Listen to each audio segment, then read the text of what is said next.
Welcome to our English news coming to you from Canal. First, the top stories of the news. Pursuant to the guidelines of the President of the Republic, Prime Minister chairs working session with economic operators to review the mechanism of implementing the deals concluded during the Algiers IATF. Promoting military cooperation between Algeria and the Republic of Korea at the heart of the meeting held by the Army General and the Korean Defense Minister on the last day of the visit paid by the PNA Chief of Staff.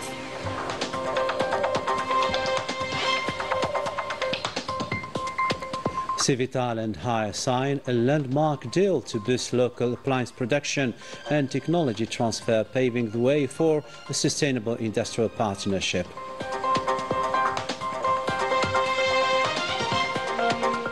Welcome back to our news. First in our news, pursuant to the guidelines of the President of the Republic, Prime Minister Sif Gharib chaired a working session with the economic operators who concluded deals during the IATF hosted by Algeria last September. The meeting was devoted to reviewing the mechanism to implement these agreements, in addition to examining the prospects offered by the African market and the best way of promoting exports towards the African countries. To this effect, Prime Minister reiterated the constant support of President Abdelmajid Tebboune to economic operators, highlighting their key role in upgrading global development and diversifying the national economy.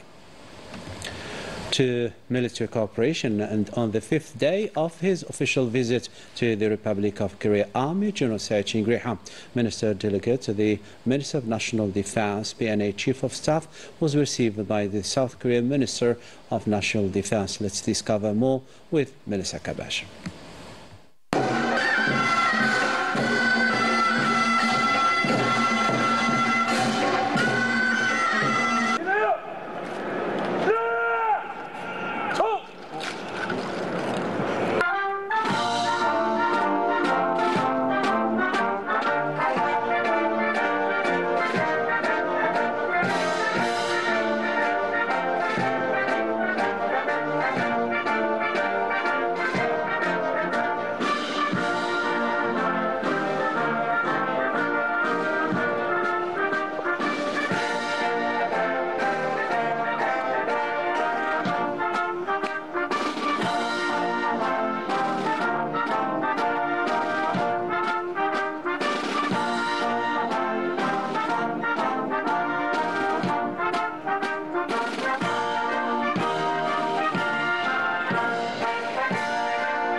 The meeting, attended by senior South Korean military officials as well as members of the Algerian military delegation, was devoted to assessing the status of bilateral military cooperation between Algeria and the Republic of Korea and exploring ways to develop it further to reach the level of the strategic partnership that unites the two friendly nations. During the meeting, Army General Saeed Shangri had delivered a speech in which he expressed his sincere appreciation for the kind invitation to attend Seoul's International Aerospace and Defense Exhibition. أود في البداية أن أتقدم إليكم بعبارات الشكر والتقدير على الدعوة الكريمة. Hoping that this visit will represent a new step in consolidating cooperation relations that serve the interests of both countries and fulfill the aspirations of our two military institutions. The Army General seized this opportunity to convey the greetings of the President of the Republic, Abdelmajid Tebboune, Commander-in-Chief of the Armed Forces, Minister of National Defense, who attaches great importance to strengthening relations with the Republic of Korea. السيد عبد المجيد تبون رئيس الجمهورية الجزائرية الديمقراطية الشعبية القائد الأعلى للقوات المسلحة وزير الدفاع الوطني الذي يولي أهمية خاصة لتعزيز العلاقات مع جمهورية كوريا. The Army General indicated that the relations between the two countries have gradually developed since the establishment of diplomatic ties between the two sides. العلاقات الجزائرية الكورية تدريجيا منذ إقامة العلاقات الدبلوماسية بين الجانبين. And in recent years have witnessed renewed momentum reflected in the exchange of high-level visits by officials from both countries and the signing of several agreements in various fields. For his part, the Korean National Defense Minister expressed his country's readiness to strengthen bilateral cooperation with Algeria, particularly in the field of defense, and voiced his hope that the Algerian delegation would benefit from the exhibition and learn about Korea's technological capabilities. At the end of the meeting, the two sides exchanged symbolic gifts.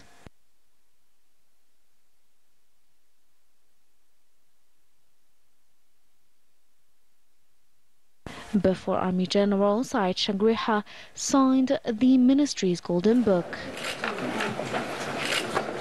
and took a souvenir photo to mark the occasion.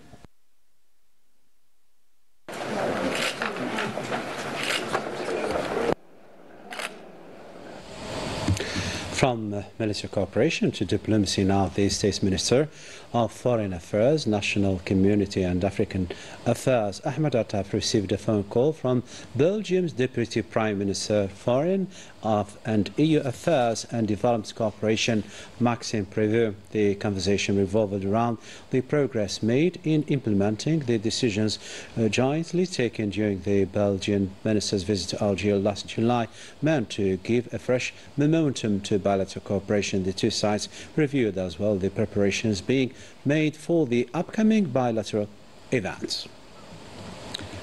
The State Secretary to the Foreign Affairs Minister in charge of National Community Abroad, Soufiane Chehib, chaired an interactive meeting with members of the National Community Abroad. This meeting, attended by the startup and small-sized enterprises Nordin Wadah, is meant to further involve our nationals and accompany them to achieve their projects in the country. According to Soufiane Chehib, this meeting is the first stage in a long process to be followed by other actions. The State's Minister of Hydrocarbons and Mines called on from Doha for consolidating coordination and cooperation between member countries of the gas exporting countries forum to defend their common interests in light with the ongoing changes witnessed by the world energy market. Al-Qab reiterated Algeria's commitment to values of partnership, dialogue and solidarity being the cornerstone of the forum. And on the sidelines of the forum, Mohamed Arqad held talks with the Senegalese Energy and Petroleum Minister, with whom he reviewed cooperation prospects between the two countries in the hydrocarbons and mines sector.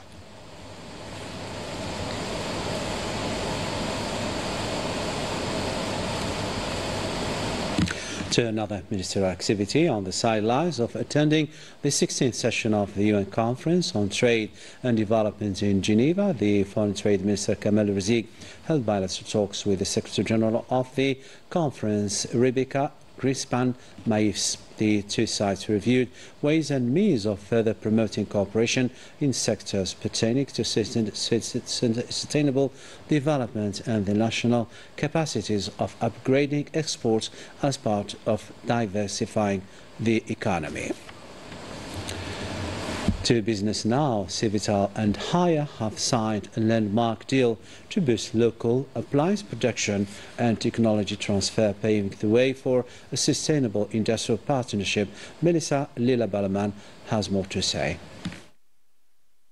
This agreement marks the launch of a major collaboration between Civital and Haier, focused on expanding local appliance production while encouraging technology exchange and the growth of Algerian know-how. This project is crucial, not only to accelerate the growth of our Sétif plant, which already employs over 3,000 people, but also to expand into new markets from this site. Within 5 years, we expect to double our workforce, reaching 6,000 to 7,000 employees at the Sétif production facility. D'aller attaquer différents marchés à partir de la plateforme de Sétif. Algeria, a land of vitality and hope, is moving confidently toward the future. The deep friendship between China and Algeria has built a strong and lasting foundation for cooperation. As a major power in Africa and the Mediterranean, Algeria draws strength from its rich heritage and growing economic dynamism. Its stability and improving business climate are driving growth and opening new avenues for global partnerships.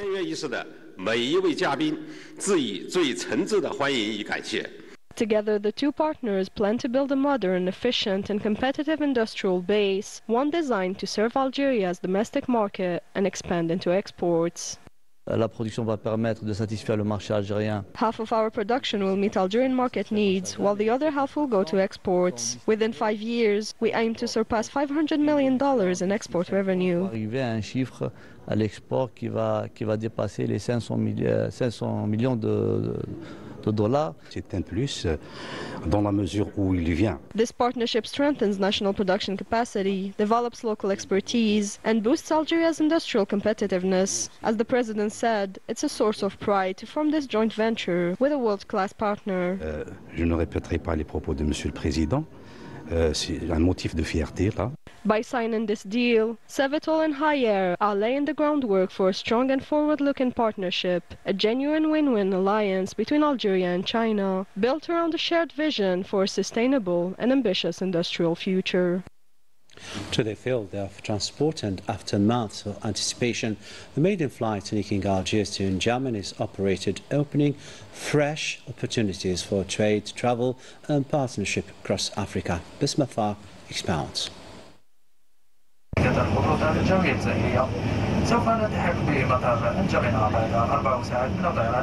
It is a long-awaited announcement.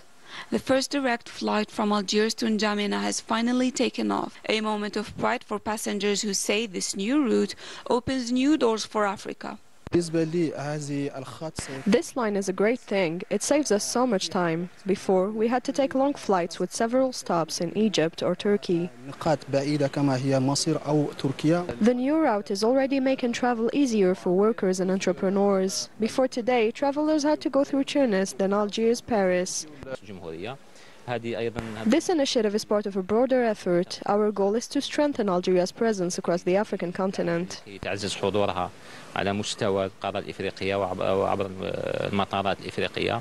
سيتم اليوم تشغيل أول رحلة باتجاه. The service was officially inaugurated today, marking the launch of 2 weekly flights between the two capitals. Officials say this connection will strengthen economic relations between Algeria and the Republic of Chad. En reliant Alger à N'Djamena. By linking Algiers to N'Djamena, Air Algérie is establishing a strategic bridge between North Africa and the Sahel, between the Mediterranean and the heart of the continent, which is Chad.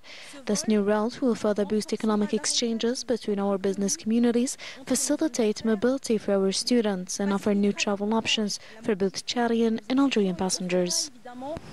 De nouvelles options à nos voyageurs tchadiens et algériens. Les deux chefs d'État, leur Excellence le Président Abdelmajid Tebboune et le Maréchal Mohamed Déby Idriss Both heads of state, President Abdelmajid Tebboune and Marshal Mohammed Abiy Itno, have expressed their will to elevate the already deep and historic relations between Algeria and Chad to an even higher level for the greater benefit of the two peoples. This new flight will help broaden and strengthen the Algerian-Chadian economic ties and will also promote the development of cultural and human relations between the two countries. The Algiers and N'Djamena flight, operated twice a week, will take around 4 hours. A short journey and a new bridge between Algeria and Chad. Between its economic importance, this flight symbolizes a closer friendship between the two peoples. Yeah, still watching Canal Algérie, still to come in our news.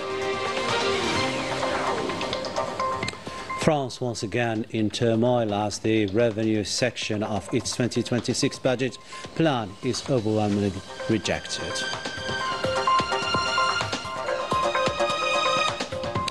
Welcome back to our news. In the Palestinian territories, the ceasefire concluded on October 10th is still flimsy as the Zionist war machinery stepped up its bombardment, targeting several regions of the enclave, claiming more victims, while the rescue teams are unable to intervene despite the multiple efforts being made to consolidate this fragile ceasefire. And in the same context, Algeria's permanent representative to the UN called upon the international community to uphold its responsibility to help Palestinians lead a decent life and compel the Zionist occupier to abide by the agreement concluded between the two parties at issue, while hailing the efforts of the mediators. Let's have a listen to him.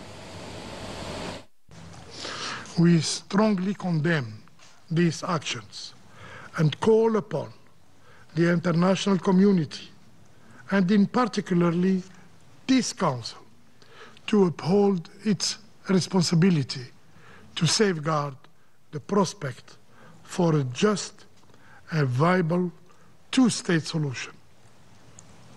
Continuing settlement expansion, settler violence, and annexation measures are gravely endangering peace efforts and undermining the very basis of a future Palestinian state. Stand in defiance of international law. What is now required is the launch of a serious, credible, and time-bound peace process, one that leads without ambiguity, without delay, to the realization of the state of Palestine.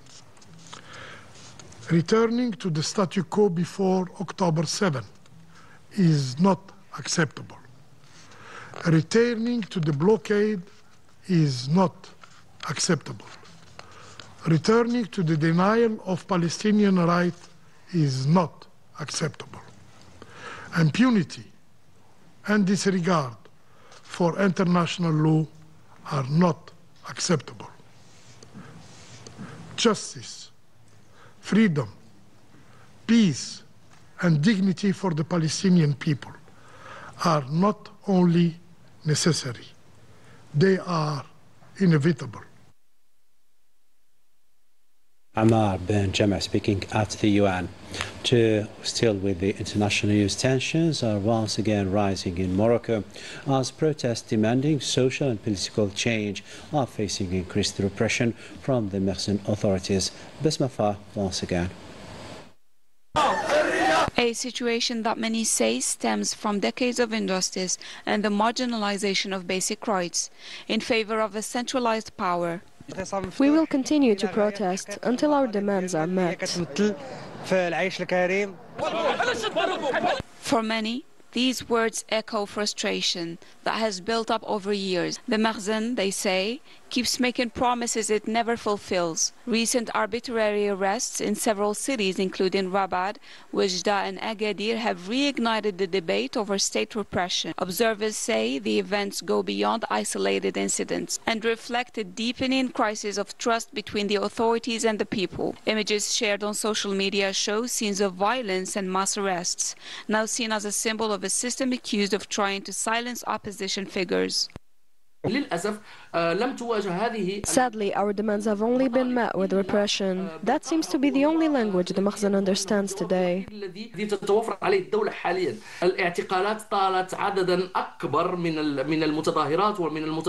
Many protesters were detained, sparking outrage among rights groups. They denounced what they call systematic violence against young people who had been protesting peacefully. Many were arrested simply for expressing their views online. This is unacceptable.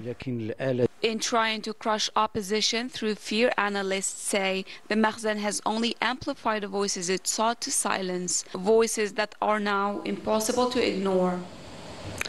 To the other shore of the Mediterranean basin, France's 2026 budget has hit a wall after lawmakers rejected its revenue plan, plunging the Le Cornu's second government into fresh deadlock as Macron faces mounting pressure over his pension reforms. The latest developments with Melissa Lila-Balaman. Another blow for the French government. Lawmakers have overwhelmingly rejected the revenue section of its 2026 budget plan, dismissed as incoherent and poorly designed by both the Socialists and the Republicans. The proposal was crushed, 37 votes against, just 11 in favor, leaving the Le Cornu II government once again stuck in deadlock. The crisis deepened after President Macron muddied the waters during the visit to Slovenia, saying the reform was neither repealed or suspended. His comments sparked confusion and risked weakening his prime minister. Pour nous, bien sûr, le compte n'y est pas. For us, this falls far short. The proposal is clearly unfair to working and middle-class families. It demands too much from them while offering too little in return. Qui leur demande est insuffisant sur le plan des recettes. Avec les élus de la droite républicaine. As Republicans, we want the exact opposite. Zero tax hikes and a full-scale cut in public spending. Until we see a budget worth voting for, we'll oppose this version coming out of the Finance Committee. Cette copie qui ressort de la Commission des Finances. The Élysée later denied any split within the executive, insisting Macron only meant the reform couldn't stay suspended indefinitely, given the system's financial needs. Amid growing tensions, Macron will chair an exceptional virtual cabinet from Brussels to formally include the pension reform suspension in the 2026 Social Security budget bill through a corrective letter, rather than an amendment put to a parliamentary vote. The move was demanded by the far-right National Rally, and above all, by the left. It will be the second cabinet meeting in just 2 days. According to the corrective letter, suspending the reform will cost 100 million euros in 2026 and 1.4 billion euros in 2027. Retirees and complementary health insurers will be asked to shoulder part of the burden. Once adopted, the Social Security budget bill heads to Parliament on Monday for review by the Assembly's Social Affairs Committee. Lawmakers are expected to vote by November 12th at midnight, before the bill moves on to the Senate. That's the end of our news, produced by Melissa Kabesh, directed by Mukhlis Al-Almi. Thanks to the technical crew. Keep tuning to our channel programs. Take care. Bye-bye for now.